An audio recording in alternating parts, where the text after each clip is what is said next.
Rosalie, ano ang gagawing aksyon dito ng government transport agencies?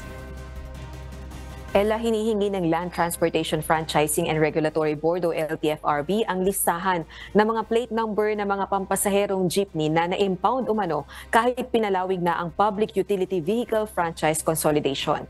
Sa pagpapatuloy ng pagdinig ng House Committee on Transportation ngayong araw kaugnay ng pagpapatupad ng Public Utility Vehicle Modernization Program o PUVMP, inihayag ni Transport Group Manibela President Mar Valbuena na mayroong mga hinuling pampasaherong jeep dahil hindi pa nagpapakonsolidate. Batay din kay Gabriela Women's Party List Representative Arlene Brosas, sa Bacolod City may mga ganito ring ulat. Ayon naman kay Attorney Mercy Jane Laines, LTFRB board member, agad nila itong tutugunan lalo na't hindi dapat hulihin ang mga pampasaherong jeep na hindi pa nagpapakonsolidate dahil extended pa ito hanggang April 30, 2024. Nangangako rin itong papatawan ng sanksyon ng mga enforcer na nanghuli ng hindi pa consolidated PUJs kahit extended ang franchise consolidation.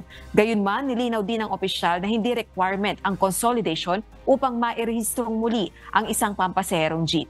Hinihikayat naman ni Antipolo 2nd District Representative Romeo Acop, Chair ng House Committee on Transportation, ang Manibela Transport Group na iparehistro na ang mga sinasabing na impound na pampasaherong jeep upang matukoy kung ano ba ang aksyon ng mga kinauukulang ahensya ng pamahalaan kaugnay nito. Balik sa iyo, Ella. Maraming salamat, Rosalie Coz.